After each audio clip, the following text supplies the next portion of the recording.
Bueno, buenos días a todos. Espero que estéis bien y vamos a seguir con los estudios que estamos viendo en estos días. Si no pudisteis estar el jueves en la iglesia, os animo a que veáis el vídeo, porque ahí estuvimos viendo la introducción un poquito más amplia a este tema central del que vamos a estar hablando y viendo, que tiene que ver con la familia. No tanto la definición de qué es la familia, sino las implicaciones que tiene el ser una familia, cómo una familia debe vivir de acuerdo a lo que dice la palabra de Dios en el ambiente en el que nos toca vivir, en la familia en la que nos toca vivir, y las repercusiones que eso también tiene en la iglesia. Los que estuvisteis, recordáis que vimos desde Romanos capítulo 1, versículos 16 al 32, cómo Pablo está presentando el escenario del mundo en el que vivía él, que no es tan diferente al que vivimos nosotros, con el objetivo de saber vivir correctamente en este mundo y también en el eterno. Y veamos la clave atemporal, la clave que siempre va a tener la respuesta, sea cual sea el año, el tiempo en el que vivimos, que es el Evangelio, versículos 16 y 17. Y después saltábamos a ver el escenario mundial, que bueno, no hay nada nuevo cuando os puedo decir que este mundo está podrido, o sea que creo que es una buena definición. Y veíamos las etapas y lo peligroso que es cuando el hombre está anclado en el pecado, y cómo cuando está anclado en el pecado comienza una espiral descendiente que acaba siempre de una manera que no es la más adecuada. Recordáis que la primera etapa es que daban la espalda a Dios, versículos 18 y 23. Después abrazaban la impureza, versículos 24 y 27, y terminaban aplaudiéndose entre ellos y jaleándose para hacer y cometer todavía un mal mayor. Lo veíamos en los versículos 28 al 32. Y esto nos daba un ambiente hostil donde está nuestra familia, donde está nuestra iglesia y donde estamos nosotros también, pero a la vez nos daba la oportunidad como individuo, como familia y como iglesia de poder impactar a este mundo con la verdad del Evangelio, que es la única verdad atemporal y que siempre va a funcionar. Y hoy, en esta mañana, lo que vamos a hacer es ir al libro de los Salmos, y concretamente al Salmo 45, donde vamos a ver un matrimonio real en dos aspectos: real de la realeza, porque tiene que ver entre un rey y una reina, pero a la vez porque también nos va a dar una imagen que nos va a ayudar a entender, comprender lo que es el matrimonio y cómo vivir el matrimonio. Pero no solo para recordar lo que es el matrimonio, sino también porque tenemos que instruir a los que vienen detrás nuestro, a los que están con nosotros, acerca de lo que es el matrimonio. Así que este es un salmo breve, no es extremadamente largo, pero es un salmo que te va a ayudar a recordar e instruir. Y esas son las dos verdades sobre las que vamos a construir este salmo: recordar e instruir. Recordar qué es un matrimonio y sobre todo instruir a los que están por dar este paso del matrimonio. Y aquí tenemos a nuestros hijos, tenemos a sobrinos, nietos, solteros, tenemos viudas, que no sabemos el día de mañana lo que el Señor tiene para ellos. Están nuestros hijos, y seguro que como padre, como madre, desde el momento de la concepción, ya estás orando por sus matrimonios. O si eres abuelo o tío, también estás orando por el matrimonio de tus sobrinos, de tus nietos. Los estás poniendo ya delante del Señor para que Dios, en su plan soberano y perfecto, les dé una mujer conforme al corazón de Dios o un hombre conforme al corazón de Dios. Y si son bebés todavía, fijaros el tiempo que tenemos por delante para seguir orando para que Dios cumpla su voluntad en su vida. Un matrimonio real. Fijaros, el artículo 217 del Código Penal en España dice lo siguiente: el que contrajere segundo o ulterior matrimonio a sabiendas que subsiste legalmente el anterior, será castigado con la pena de prisión de 6 meses a 1 año. Y esto es una pregunta que en varias ocasiones me han hecho, ¿no? ¿Cómo puede ser que existan en el Antiguo Testamento matrimonios con varias esposas y en el Nuevo Testamento no? ¿Por qué antes sí, ahora no? Dios antes lo permitía y ahora no lo permite. ¿Qué es lo que ha sucedido? Y realmente lo que vamos a buscar ver es la definición de Dios acerca de este matrimonio para recordar y también para instruir. Por eso, ¿qué dice la Biblia en cuanto a la bigamia o la poligamia? Lo aceptó Dios en el pasado, pero no en el presente. Y este salmo nos presenta esa realidad de un matrimonio real, un matrimonio real. Y fijaros, podemos contestar a esta pregunta de cómo conjugar estos matrimonios plurales, por así decirlo, del Antiguo Testamento con la realidad de lo que dice la palabra del Señor. ¿Cuál era el plan de Dios para el matrimonio? Génesis 1, Génesis 2. Un hombre y una mujer. Este era el plan de Dios, y el pecado del hombre se manifestó precisamente en forma de desobediencia contra el estándar divino, el estándar que Dios coloca para su creación, para su humanidad. Y por eso tenemos que romper un mito, porque la bigamia o la poligamia no era algo tan habitual en la Biblia. Y de hecho me vais a acompañar, vamos a mover un poquito la Biblia para poder verlo. De hecho, una vez que Dios da la ley al pueblo de Israel a la hora de entrar en la tierra prometida, lo que conocemos como el Pentateuco, prácticamente cesa la poligamia. No vemos más ejemplos de poligamia hasta llegar al padre de Samuel, el marido de Ana, que es el último hombre que vemos con varias mujeres, a excepción de los reyes de Israel. Y es que los reyes y algunos patriarcas tuvieron esposas y concubinas, que las concubinas no es lo que nosotros pensamos hoy por concubinas, sino que serían esposas de un rango inferior. Pero siempre, y en cada una de estas ocasiones que encontramos estos matrimonios plurales, vemos como esa pluralidad termina siendo una fuente de problemas, por no decir una fuente de pecado. ¿Por qué? Porque estaban desobedeciendo el estándar de Dios. Siempre trajo conflictos. Desobedecer a Dios siempre trae conflicto. Y esto es una regla que podemos ver y observar a lo largo de toda la palabra. Recordáis que con Judá, todavía en el exilio, escribe Malaquías 2:16, yo detesto el pecado, versión de las Américas, en la Reina Valera, que dice, odio el pecado, todavía más claro. Y estas son palabras del Dios de Israel. En los libros de Samuel y los libros de Reyes tampoco vemos poligamia. En los libros de sabiduría, tanto Proverbios en adelante, habla siempre de un hombre y una mujer. Los profetas utilizan incluso la figura del matrimonio entre un hombre y una mujer para hacer ver esa misma realidad de la relación de fidelidad que Dios exige con su pueblo, como un hombre con su mujer, como un marido con su esposa. Así que la poligamia realmente es una realidad que solo practicaban, o básicamente practicaban, los reyes en Israel. ¿Por qué? Porque esta era la manera habitual en esta época de sellar una alianza. Es decir, yo sé que tú no me vas a atacar en un futuro porque yo te he dado mi hija y tú te has casado con ella, por lo tanto ahora somos familia, y eso va a impedir que realmente tengamos conflictos.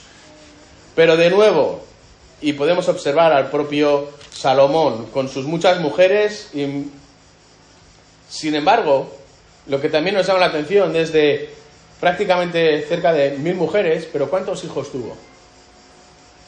En comparación con el número de mujeres, pocos hijos. Y de hecho tampoco tenemos que olvidar que el propio Salomón es el autor del libro de Cantar de los Cantares, donde está alabando ¿el qué? El matrimonio entre un hombre y una mujer. Por eso es importante que cuando nos acerquemos al Antiguo Testamento no tomemos cosas por sentado, sino que sepamos en qué momento y en qué situación de la historia nos encontramos, quién es el que está hablando y quién no está hablando, porque el diseño de Dios no ha variado. Desde Génesis no ha variado. Un hombre, una mujer. Y es así como vemos ahora sí en el Salmo 45 esta realidad entre un rey y una reina, que en cierto modo nos va a servir como ejemplo para poder ver también la relación entre Cristo y la Iglesia. Cuando un matrimonio funciona de la manera bíblica, es un reflejo de la manera en la que Cristo también ama a su Iglesia. Un ejemplo que posteriormente en el Nuevo Testamento va a utilizar el propio Pablo.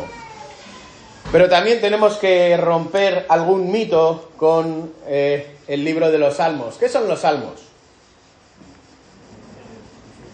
Canciones, poesía, pero no es simplemente una canción porque ese día David o los hijos de Coré o quien sea se han levantado inspirados, sino que la idea detrás de los Salmos, en un momento en el que no había iPads, en el que no había tablets, en el que no había móviles, en el que incluso no había libros, era procurar enseñar al pueblo de Israel acerca de Dios. Todos los salmos contienen una verdad acerca de este Dios que el autor quiere transmitir de una manera que ellos puedan recordar fácilmente.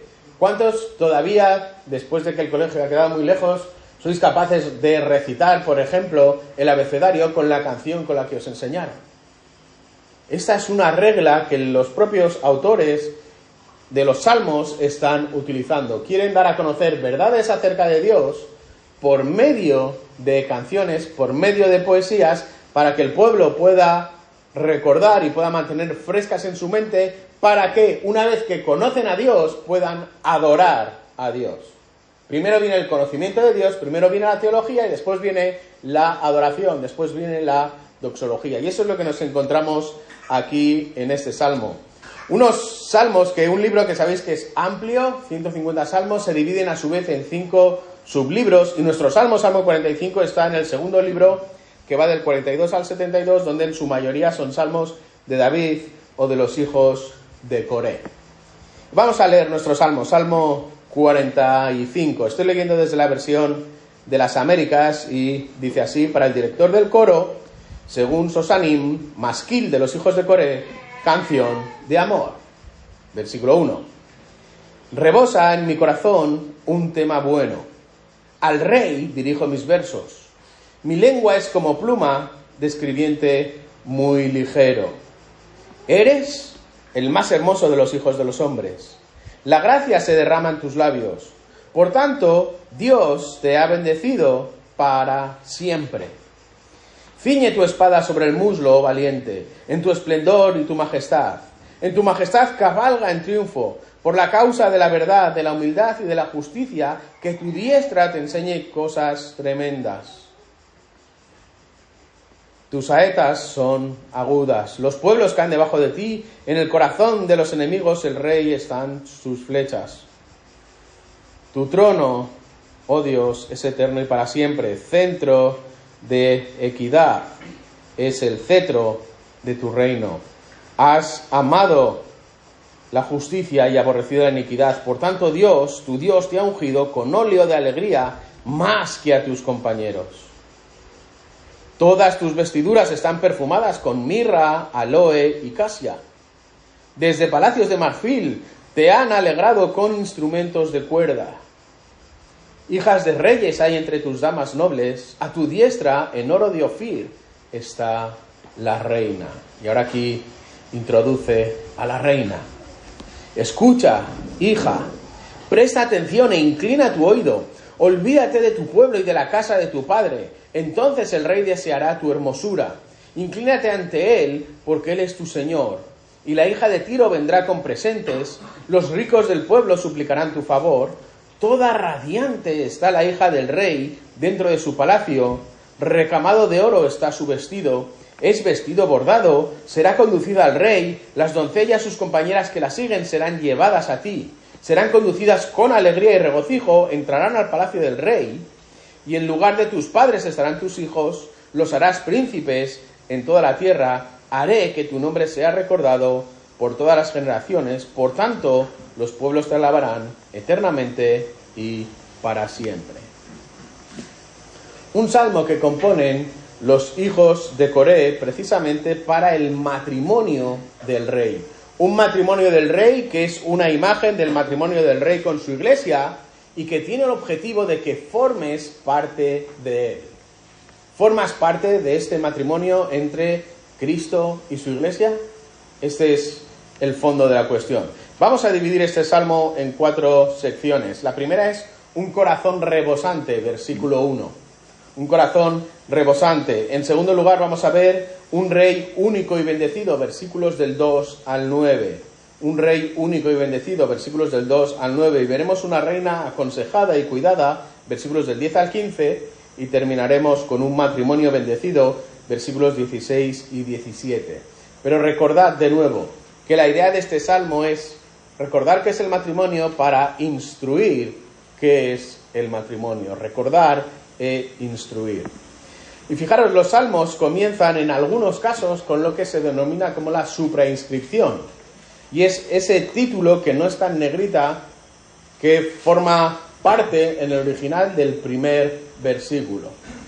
Y ahí es donde nos está dando información acerca de cómo o de quién escribe este salmo. Y comienza diciendo que es para el director del coro.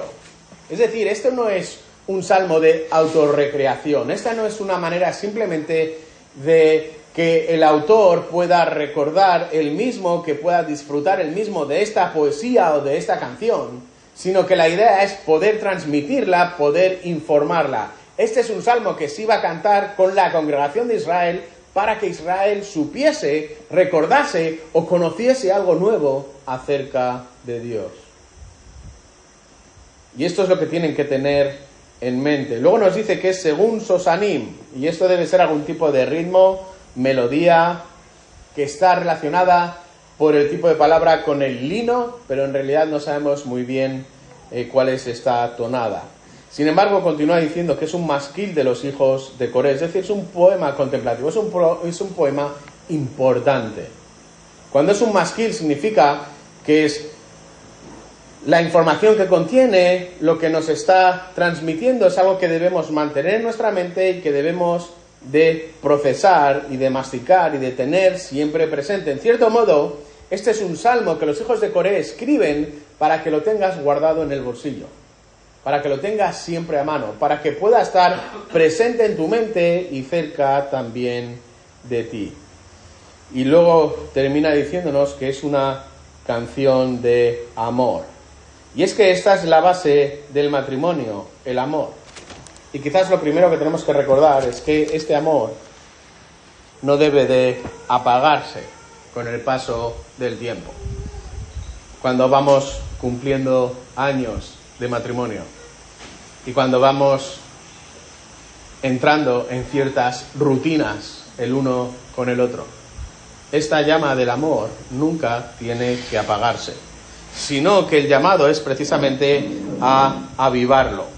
Entonces, con esta suprascripción no sabemos cuándo fue escrito, pero lo que sí que sabemos es que si eres soltero, si eres viudo, si eres divorciado, si estás casado con muchos años, con pocos años, si eres un estudiante, si eres un adolescente, si estás en el instituto, si estás en la universidad, este es un salmo que también es para ti. Es un salmo para recordar, pero también es un salmo para instruir. Es un salmo para que tengas presente y para que no simplemente te admires del rey, sino que también tengas esta realidad de pertenencia a la novia, al cuerpo, a la iglesia de Cristo, si este es el plan realmente del Mesías. Y por eso este matrimonio real comienza con un corazón rebosante, versículo 1. Fijaros cómo dice: rebosa en mi corazón un tema bueno. Al rey dirijo mis versos, mi lengua es como pluma de escribiente, muy ligero. Y fijaros cómo el propio autor está dándonos ya desde el inicio cuál es el motivo por el cual está escribiendo este salmo. Surge desde el amor, surge desde la admiración, pero sobre todo desde este respeto del poeta a su rey. Y sin duda hay un corazón rebosante para este rey o con este rey, que se traduce en este trabajo fino y elaborado que es todo este salmo. todo este salmo. Un trabajo que es fino, un trabajo que es digno, un trabajo que es pulido, refinado, como es este poema. Así que os animo, especialmente a los pastores, predicadores, si estáis en alguna boda, mejor que 1 Corintios 13, leer este salmo. 1 Corintios 13 habla del amor, pero habla de otro amor. Ahora, ¿cómo puede ser esto? ¿Cómo puede el poeta, en cierto modo, como hemos visto en este versículo 1, entre comillas, enamorarse de esta manera del rey? Porque sin duda, lo que nos evidencia aquí es que conoce muy bien al rey. Conoce al rey, lo conoce en varias facetas, de ahí este amor, este respeto que tiene hasta el rey. Por eso tiene un corazón rebosante. Y aquí podemos lanzar la primera línea de aplicación. Realmente en tu vida, tú de una manera personal, conoces a tu rey. Conoces a Cristo, lo conoces de la manera adecuada como para estar enamorado de Él. Es para ti una persona a la que conoces de tal manera que no puedes dejar de hablar de Él. Como aquellas personas que son del Madrid, que están todo el día, que si las 15 copas, que si no sé qué. Dale que dale. Estás enamorado así de tu Rey. Conoces a tu Rey, porque es imposible no admirar y no amar a Dios si realmente lo conoces, o mejor dicho, si has sido conocido por Él mediante Cristo. Porque no es un rey cualquiera, al igual que tampoco es un rey cualquiera el que tenemos aquí delante. Fijaros en el segundo punto, este rey único y bendecido, y mirad cómo nos lo describe en los versículos del 2 al 9, y lo hace con ciertas características que son muy interesantes. Fijaros en el versículo 2, nos dice que es hermoso y elocuente. Y si los hijos de Coré nos dicen que es hermoso y elocuente, nosotros podemos preguntarle de dónde viene esta hermosura y esta elocuencia del rey. ¿A qué se refiere? ¿Qué es lo que tiene en mente el autor cuando está hablando de la hermosura y la elocuencia de este rey? ¿Significa que es hermoso como mamá? ¿Su elocuencia es fruto de pasar horas con papá? ¿O realmente es que es un rey que ha ido a un buen colegio, que ha sido educado de la manera correcta? Sin embargo, fijaros cómo termina el versículo 2. Dios te ha bendecido para siempre. Dios te ha bendecido para siempre. En otras palabras, Dios es la razón de la hermosura, Dios es la razón de la elocuencia del rey.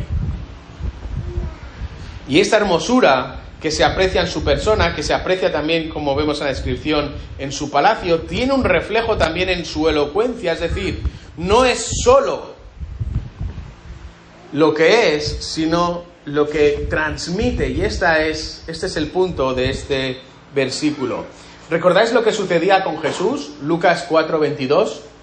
Como cuando él hablaba, todos los que estaban alrededor se maravillaban, hasta el punto que decían, ¿pero no es este el hijo de José? ¿Qué había en Jesús para que se maravillasen? ¿Qué había en Jesús para que admirasen su elocuencia? Lo mismo que encontramos en este rey. Dios lo ha bendecido de una manera plena, no solo en su apariencia, sino también en la manera en la que se expresa. Y esto apunta al contenido de su mensaje. Es decir, no se está adorando la forma en la que une las palabras, sino que lo que el poeta aquí está adorando es el mensaje que estas palabras traen. Una hermosura, una elocuencia que vienen ancladas en la persona de Dios. Cuando reflejas a Dios, vas a reflejar también la hermosura de Dios y vas a reflejar el mensaje de Dios también en tu vida. Por eso la elocuencia está ligada al contenido de sus palabras. Es hermoso y elocuente. Sin embargo, fijaros, versículos 3 al 5 nos dan otras dos características. Nos dice que es valiente y vencedor. Es decir, este es un hombre, este es un rey que pelea guiado por la verdad, por la humildad y por la justicia. No es un hombre que entra en las guerras por el mero hecho de batallar o no es un hombre que entra en las guerras simplemente buscando más riquezas, más posesiones, o agrandar su reino o agrandar su fama. No busca hacerse un nombre, no busca aplastar, sino que cuando entra en la batalla lo hace con éxito, versículo 4, lo hace con esplendor y con majestad en la batalla, versículo 3. ¿Por qué? ¿Por qué motivo? Fijaros el versículo 4. En tu majestad cabalga en triunfo, ¿por causa de qué? De la verdad, de la humildad, de la justicia. Un guerrero que está caracterizado por la verdad, por la humildad y por la justicia. Un hombre que está cabalgando paralelo a lo que Dios desea de cada uno de sus hijos. Un guerrero que Dios ha bendecido en apariencia con un mensaje elocuente que está basado, guiado, caracterizado por la verdad, la humildad y también la justicia. Por eso el resultado es aplastante. Versículo 5, una victoria aplastante. Tus saetas son agudas, los pueblos caen debajo de ti, en el corazón de los enemigos del rey están tus flechas, como dice en la versión de las Américas. El resultado es victoria. Y fijaros cómo estamos viendo a un hombre que está siguiendo los pasos de Cristo, que está siendo formado, que está siendo guiado, que está comportándose tal y como Cristo exige. Así que es hermoso y elocuente, versículo 2, es valiente y vencedor, versículos 3 y 5, y la tercera característica es que administra justicia y equidad, versículos 6 y 7. Y el versículo 6 puede parecer confuso, porque de repente aquí nos dice, tu trono, oh Dios, es eterno para siempre. Y aquí podemos pararnos un momento y decirle a los hijos de Coré, ¿estamos ante un cambio? ¿Hemos dejado al sujeto parado, al rey parado, y ahora vamos a hablar de Dios? ¿O qué está sucediendo aquí?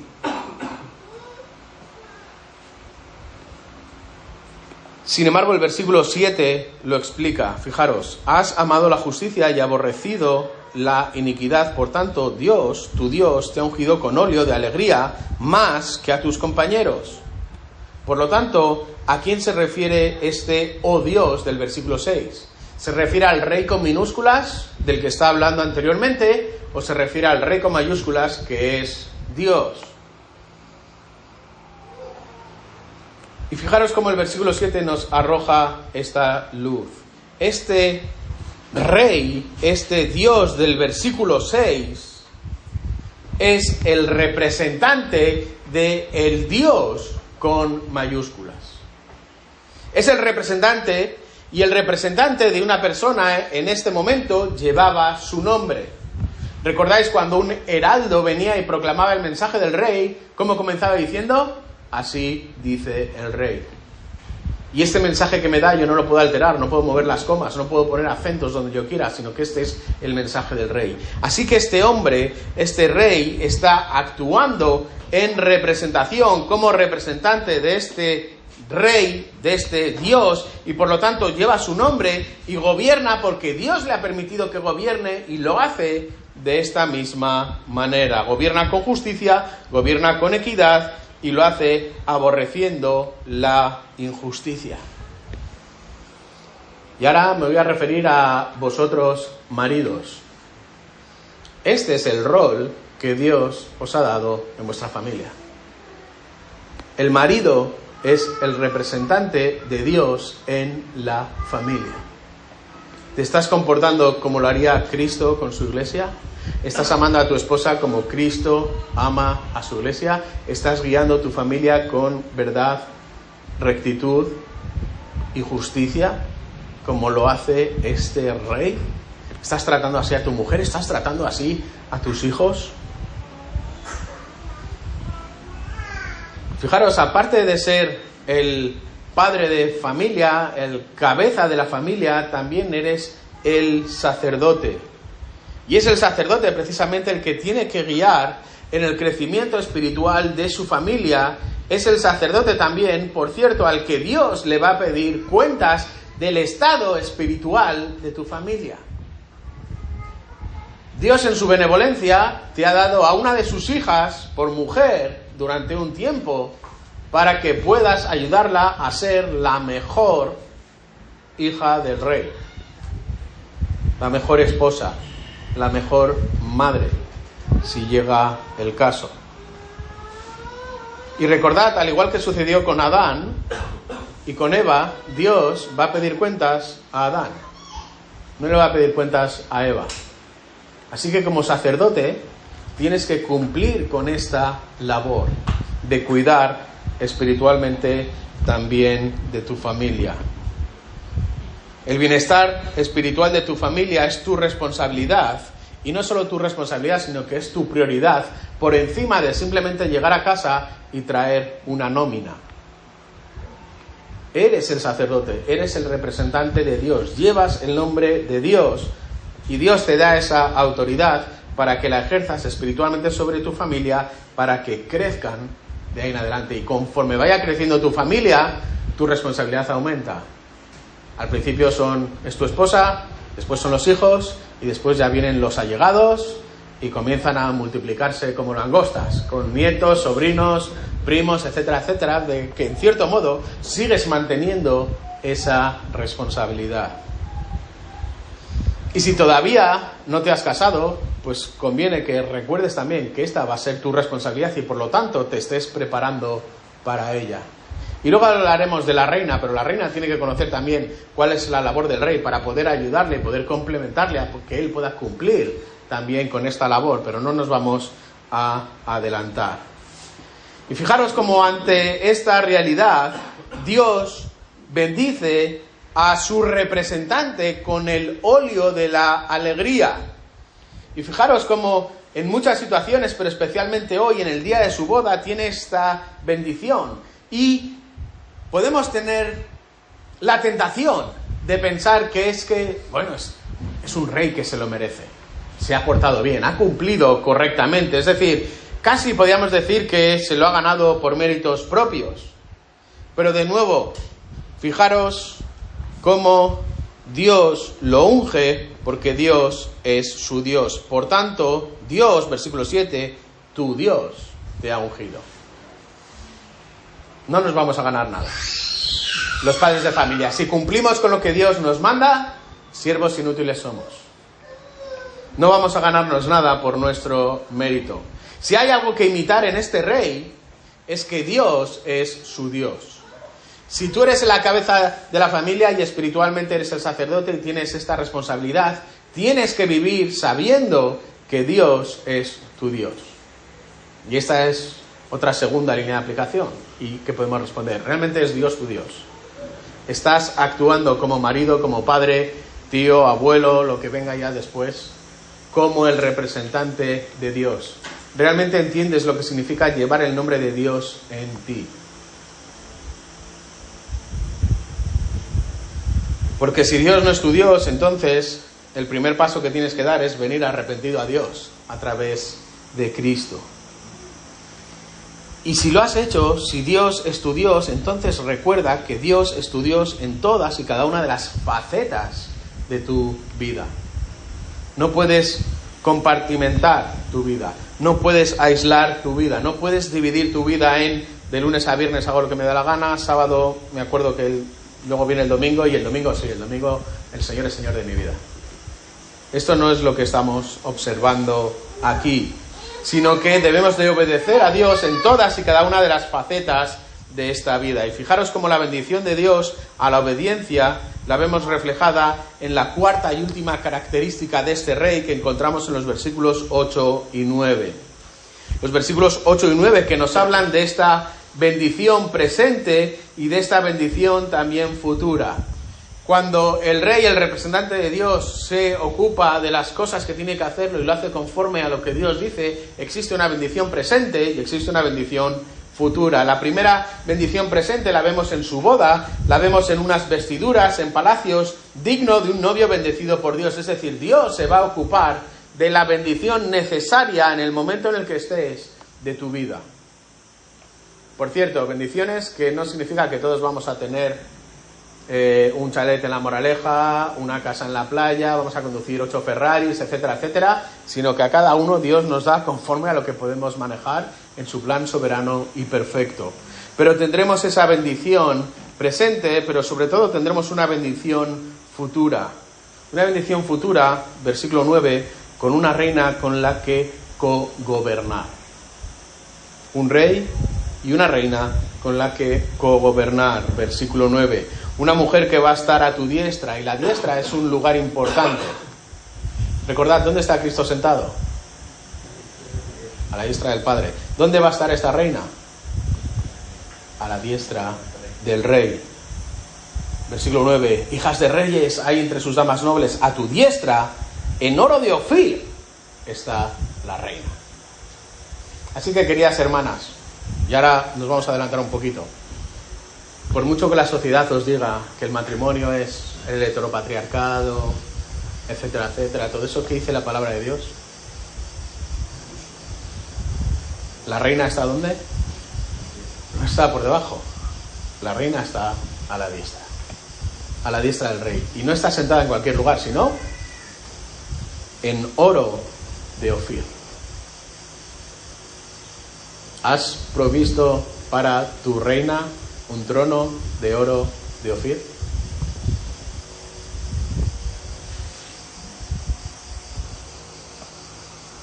Pero de nuevo, al igual que no hay mérito en este rey a la hora de recibir la bendición, tampoco hay mérito en el hombre a la hora de la salvación. Es Dios quien hace toda la obra de principio a fin. Por eso no hay mérito en este rey, sino que el mérito está en Cristo. Por eso es Dios tu Dios. Y a partir de ahí comienzan el resto de las bendiciones. Y estas son las características que hemos visto de un rey bendecido. Sin embargo, ahora los hijos de Coré pasan en tercer lugar a una reina aconsejada y a una reina cuidada. Una reina que está sentada en un trono de oro de Ofir a la diestra del rey, que tiene que también que cogobernar junto con él. Y es entonces como ahora en los versículos del 10 al 15, como buenos observadores también de la palabra de Dios, lo primero que nos llama la atención es cómo el salmista, aún en medio de este himno, parece que cambia el tono y comienza a hablar en cierto modo como lo haría un profeta. Versículos 10 y 11. Escucha, hija, presta atención e inclina tu oído. Olvídate de tu pueblo y de la casa de tu padre. Entonces el rey deseará tu hermosura. Inclínate ante él, porque él es tu Señor. Y está utilizando el lenguaje que podemos encontrar precisamente no en los salmos, sino más bien en los libros que contienen profecía. Escucha, estate atenta. Es una manera de subrayar que lo que te voy a decir ahora es importante. Por lo tanto, necesito no simplemente que me mires, no simplemente que me escuches, sino que prestes atención. Es lo que está diciendo el salmista. Presta atención, es una instrucción importante. Por lo tanto, no dejes que caiga en saco roto. Y comienza diciendo, olvídate de tu pueblo y de la casa de tu padre. Y la pregunta es, ¿qué significa esto? ¿Significa que tienes que borrarlos de tu memoria? ¿Tienes que romper tu DNI? ¿Tienes que cambiar tus apellidos? ¿Ya no tienes ningún tipo de relación con tus padres o con tu familia, con tus hermanos? Lo que está hablando aquí es de un cambio de prioridad. Ahora, tu fidelidad debe de estar basada en una relación nueva que vas a comenzar. Ahora, tu responsabilidad es construir una familia con tu rey. Has pasado del dominio, entre comillas, de la responsabilidad de un padre a la responsabilidad, al dominio espiritual de tu marido.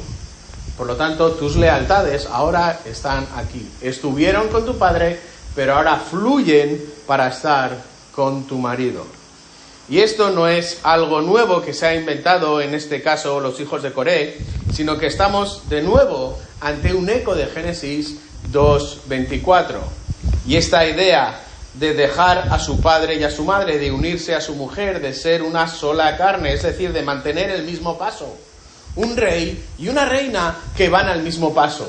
Un rey y una reina que no hay fisuras entre ellos. Un rey y una reina que tienen un mismo sentir. Un rey y una reina que tienen una misma meta. Un rey y una reina que caminan al mismo ritmo. Un rey y una reina que son una sola carne y que son indivisibles. Un rey y una reina donde desaparece el yo y se reemplaza por el nosotros.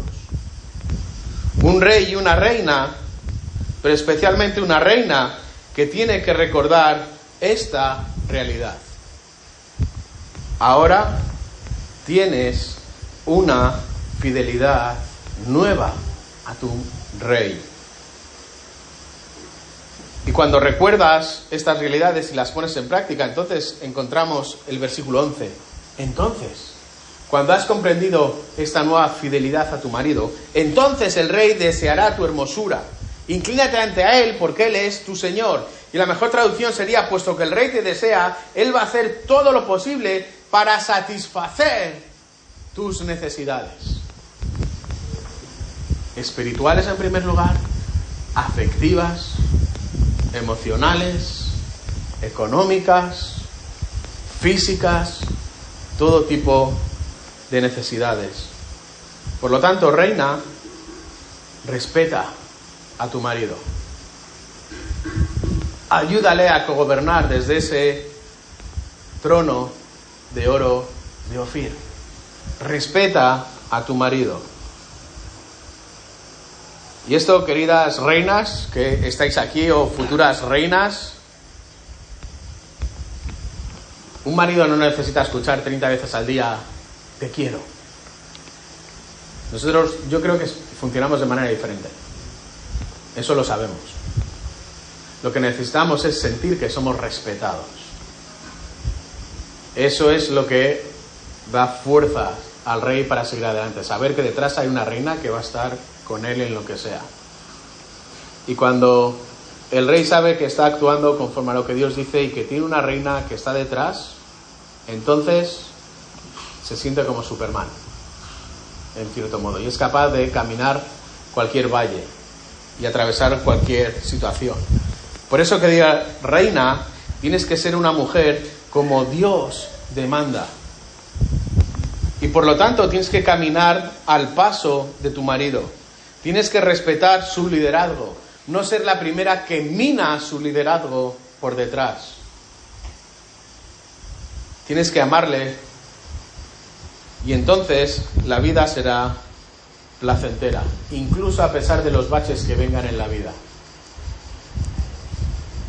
Si el rey sabe que su reina está con él, el rey va a seguir adelante porque el rey tiene a Dios y tiene a su reina que también está con él.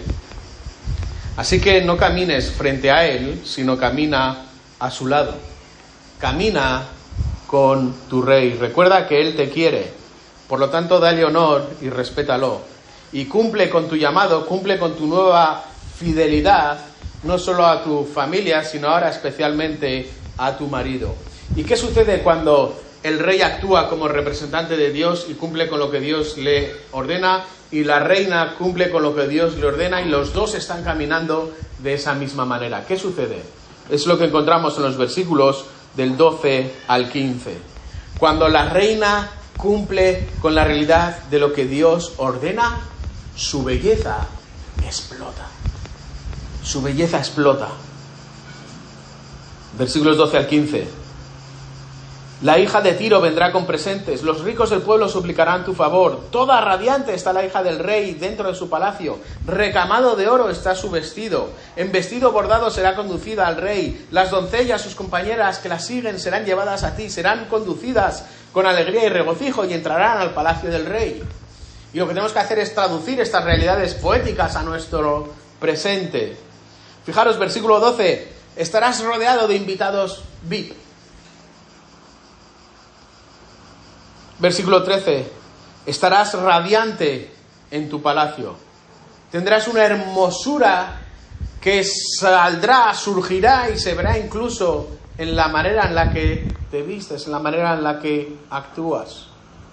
Versículo 14. Destacarás en medio de las vírgenes que te acompañan hasta llegar a tu marido.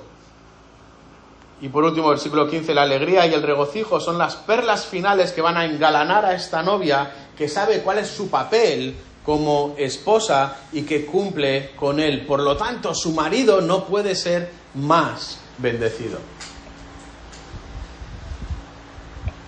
¿Qué características tiene esta reina? Fijaros, destaca por comprender su lugar. Destaca por honrar a su marido. Y es Dios el que se encarga de ensalzar su belleza, como sucede también con el caso del rey que hemos visto anteriormente. ¿Cómo termina entonces esta boda? Con un rey que cumple con lo que Dios demanda y con una reina que cumple con lo que Dios demanda. Versículo 16. En el lugar de tus padres estarán tus hijos, los harás príncipes en toda la tierra. De nuevo, poesía, vamos a traducir a nuestro idioma. Cuando un matrimonio funciona como Dios ha diseñado, entonces ya no se mira al pasado, sino al futuro para alabar a sus hijos. Es decir, la bendición de un matrimonio que funciona tendrá ramificaciones incluso también en el futuro. Tendrá una bendición que fluirá también al futuro. Por eso, lo mejor que puedes dejar a tus hijos, si es que Dios te ha dado hijos, lo mejor que puedes dejar a tus nietos, lo mejor que puedes dejar a tus sobrinos, es un legado, un ejemplo de un matrimonio conforme a Dios. Un matrimonio donde el marido cumple con lo que Dios demanda, un matrimonio donde la esposa cumple con lo que Dios demanda, porque esa bendición va a irradiar también al futuro. Y por eso confiamos y oramos al Padre para que en su soberanía salve a nuestros hijos y los haga, en este caso, como este rey o como esta reina. Que el rey y la reina puedan producir príncipes y princesas que sean de acuerdo al rey y la reina, porque el rey es conforme a Dios y la reina es conforme a Dios también. Y por eso oramos sin desmayar, sin tirar la toalla, y continuamos orando por la salvación de nuestros hijos y procuramos vivir matrimonios que sean ejemplares, imitando a Dios como rey y como reina para dejarles un legado. Ahora, ¿qué sucede si Dios no te ha dado hijos o no lo ha hecho todavía? ¿O qué sucede si Dios no te los va a dar en su plan soberano? Entonces, ¿este salmo no es para ti? Invierte en la iglesia. Que el matrimonio que Dios te ha dado, rey y reina, sean un ejemplo para también los príncipes de otros reyes y reinas que están en la misma iglesia. Que podamos ser familias, que podamos ser matrimonios que irradian estas bendiciones y estas realidades para ser ejemplo a otros y para ser ejemplo incluso fuera también de la iglesia. Sé un ejemplo de tu matrimonio, sé un ejemplo de tu matrimonio a tus sobrinos, sé un ejemplo en tu matrimonio a los hijos de otros hermanos también en la iglesia. Y no hay duda de que este rey que hemos estado observando tiene un aire, tiene una semejanza al rey con mayúsculas. Versículo 17. Haré que tu nombre sea recordado por todas las generaciones. Por tanto, los pueblos te alabarán eternamente y para siempre. ¿Dónde encontramos un eco de esto en el Nuevo Testamento?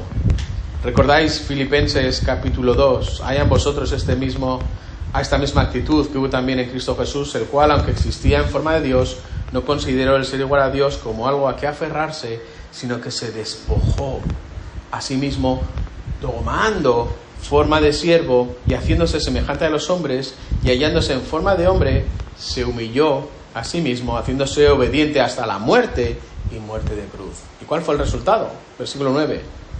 Por lo cual Dios también le exaltó hasta lo sumo y le confirió el nombre que es sobre todo nombre, para que al nombre de Jesús se doble toda rodilla de los que están en el cielo y en la tierra y debajo de la tierra, y toda lengua confiese que Jesucristo es Señor, para la gloria de Dios Padre.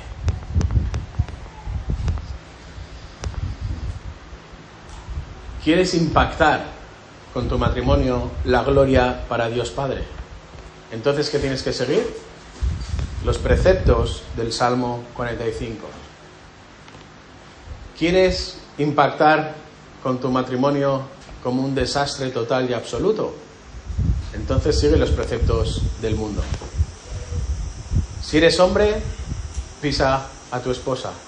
Si eres esposa, apuñala a tu marido. ¿Y cuál será la receta? Fracaso total y absoluto.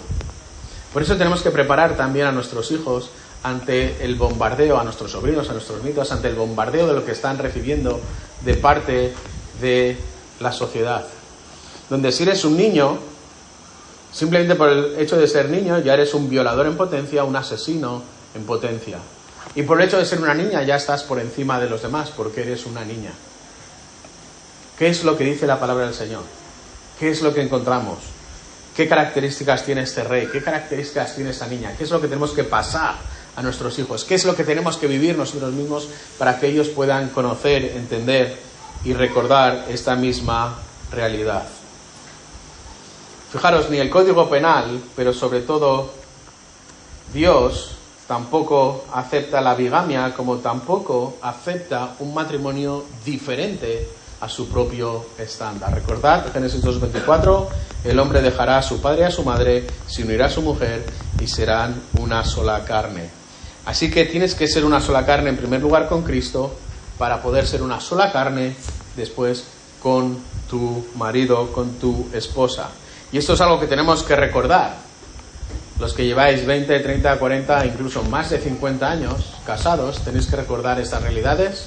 Los que lleváis menos tiempo, tenéis que recordar estas realidades. Los que, si Dios quiere en un futuro, os vais a casar, tenéis que recordar también que este es el estándar de Dios. Por eso recuerda el estándar de Dios y de una manera continua enseña en tu familia, enseña en tu iglesia cuál es el estándar de Dios para el matrimonio. Vamos a terminar con una oración.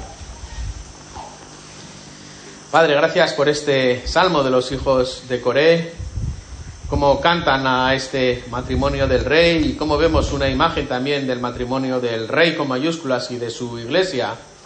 Y gracias por este llamado a ponerlo en práctica y a formar parte de él. Gracias por este corazón rebosante del autor, pero especialmente por este rey único y bendecido, con su hermosura y elocuencia, con su valentía y con su justicia y equidad. Y gracias porque esta bendición no simplemente es algo presente, sino que también la podemos ver cómo llega al futuro. Pero gracias también porque es un hombre que imita al rey y que lleva su nombre. Y gracias también por esta reina que es aconsejada y cuidada y cómo es capaz de cambiar su prioridad y su fidelidad en esta relación para ir al mismo paso en respeto a su marido. Y gracias porque cuando estas dos realidades se conjugan, lo que encontramos es un matrimonio bendecido que da gloria a Dios. Por eso queremos recordar estas cosas para también enseñarlas y pasarlas a nuestros hijos y especialmente a aquellos que están por dar estos pasos en un futuro. Gracias por este recuerdo y por esta instrucción que sabemos que te dan gloria a ti, en el nombre de Jesús. Amén. Amén.